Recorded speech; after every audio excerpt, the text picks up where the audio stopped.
Hello दोस्तों, welcome back to Satyam monitor. तो दोस्तों, आज की इस वीडियो हम लोग यूपी पेट का सेकंड शिफ्ट का सेट ए देखेंगे। दोस्तों 29 अक्टूबर को आपका जो पेपर होने वाला है, इस पेपर से बहुत सारे आपको क्वेश्चन देखने को मिलेंगे। वीडियो में लास्ट तक बने रहिएगा और वीडियो को अभी लाइक कर दीजिए और चैनल को सब्सक्राइब नहीं किया है तो अभी करें तुरंत, क्योंकि ये आपका सेकंड शिफ्ट का पेपर है दोस्तों और आपको ऐसा ही देखने को मिलेगा 29 अक्टूबर को। तो बिना देरी किए चैनल को सब्सक्राइब कीजिए और चलते हैं, देखते हैं। एकदम डिफरेंट क्वेश्चन देखने को मिलने वाले हैं आपको। आपका जो फर्स्ट क्वेश्चन है इनमें से, ये देखिए, आपका फर्स्ट क्वेश्चन है कि निम्नलिखित किस क्रम में भारत आए। तो इनमें से किस क्रम में लोग भारत आए थे?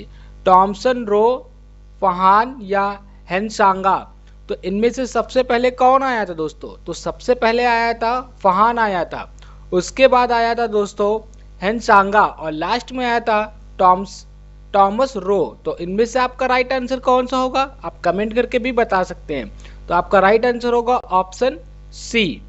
चलते हैं अगले क्वेश्चन की ओर। तो अगला क्वेश्चन है कि सिराज उद दौला किस युद्ध में अंग्रेजों से पराजित हुआ था? तो सिलाद उद दौला जो जिस युद्ध में पराजित हुआ था वो था प्लासी युद्ध। तो ऑप्शन बी करेक्ट आंसर होगा। अब बात करते हैं अगले प्रश्न 3 की।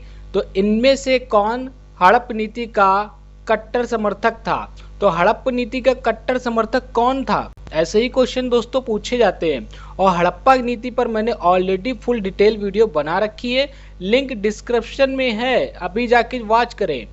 तो आपका जो राइट आंसर होगा इनमें से वो होगा लॉर्ड डलहौजी। तो ऑप्शन बी करेक्ट आंसर होगा आपका, ऑप्शन बी।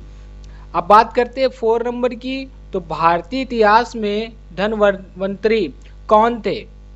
तो भारतीय इतिहास में जो धनवंतरी थे इनमें से कौन थे?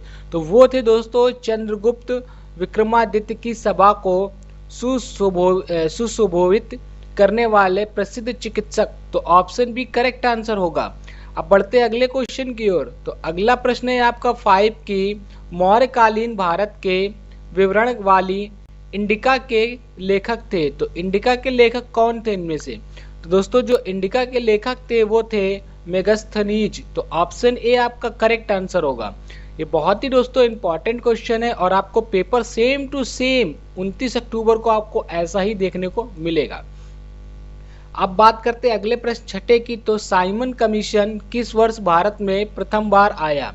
तो साइमन कमीशन भारत में जिस वर्ष प्रथम बार पहली बार आया था, तो इनमें से कौन सा सन है? तो वो दोस्तों आपका है 1900। तो वो है आपका दोस्तों 1928। तो ऑप्शन डी आपका यहाँ पे करेक्ट आंसर होगा।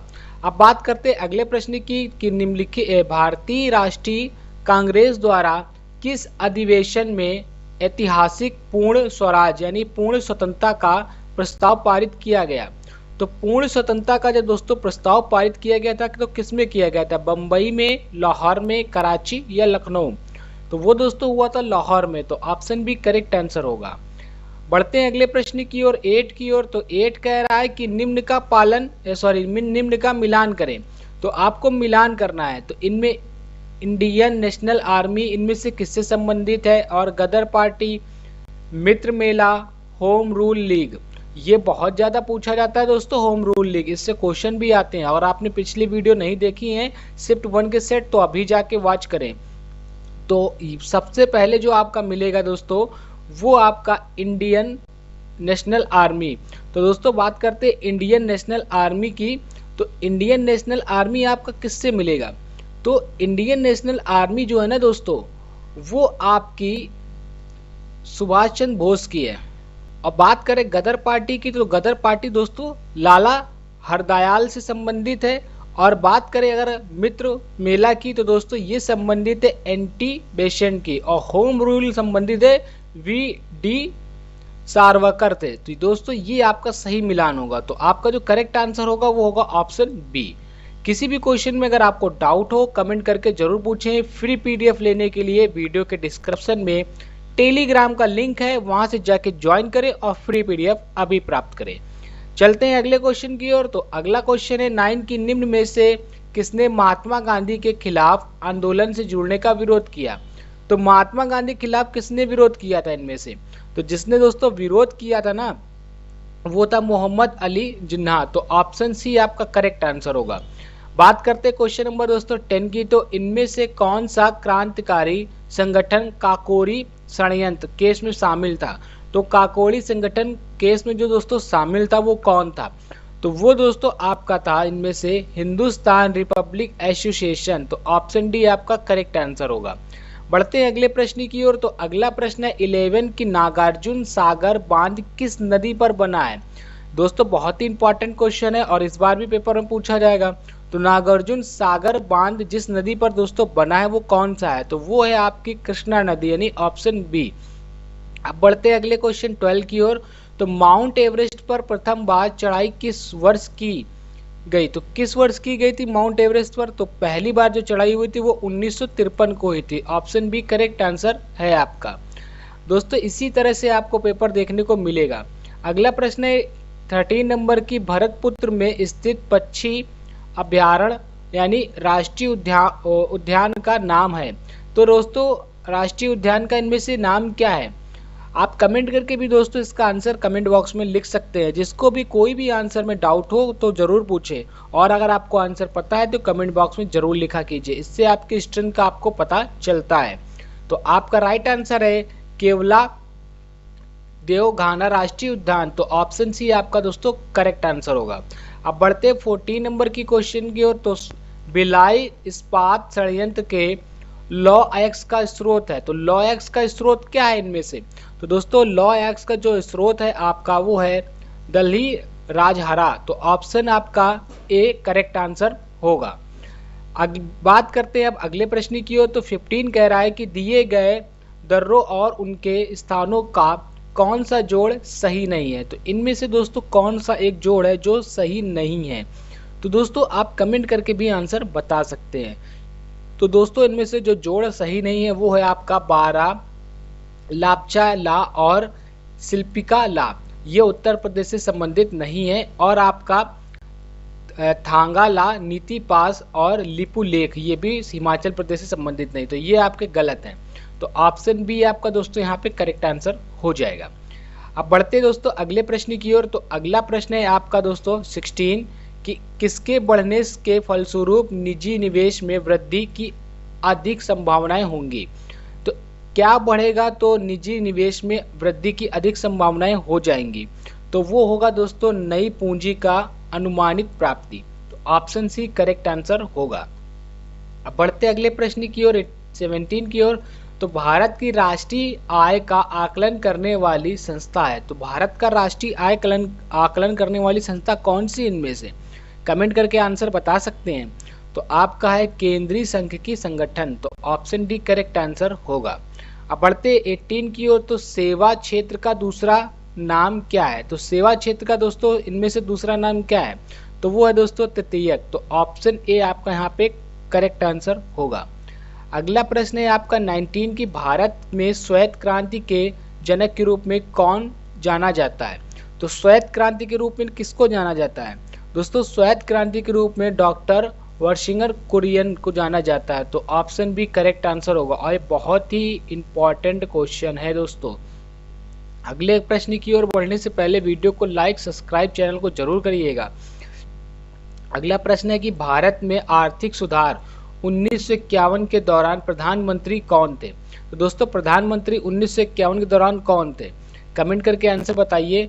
तो आपके थे उस समय पीवी नरसिम्हा राव। तो ऑप्शन ए करेक्ट आंसर होगा।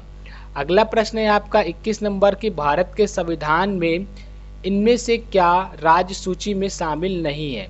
तो इनमें से क्या राज्य सूची में शामिल नहीं है? तो वो दोस्तों शामिल जो नहीं था वो था दंड प्रक्रिया संहिता। तो ऑप्शन डी आपका करेक्ट आंसर होगा।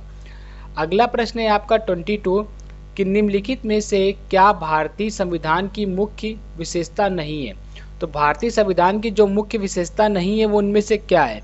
तो वो दोस्तों है आपका प्रतिबंध न्यायतंत्र। तो ऑप्शन बी करेक्ट आंसर होगा।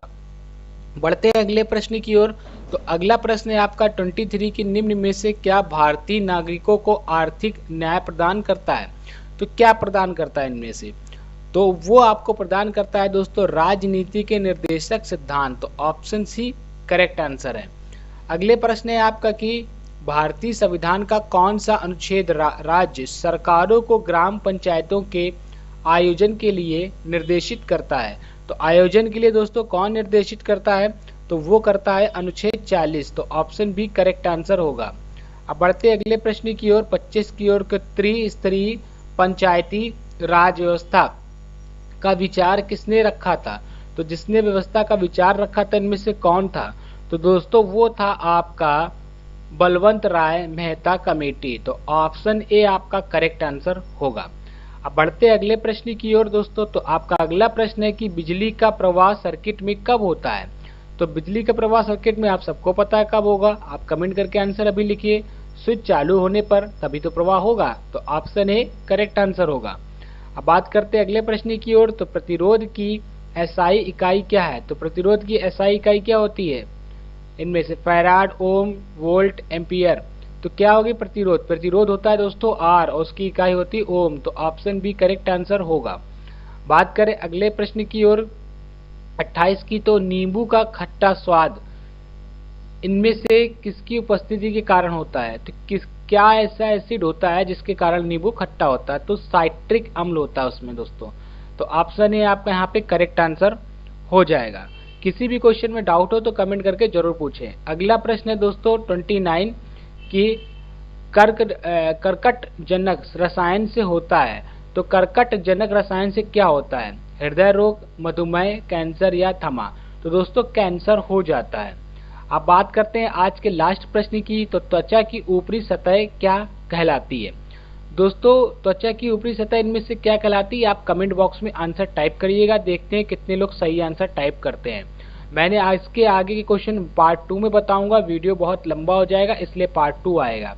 तो पूरे 100 क्वेश्चन मैं आपको कराऊंगा, इसलिए वीडियो को लाइक, चैनल को सब्सक्राइब जरूर कीजिएगा और जितना से जितना हो सके दोस्तों वीडियो को शेयर कीजिए।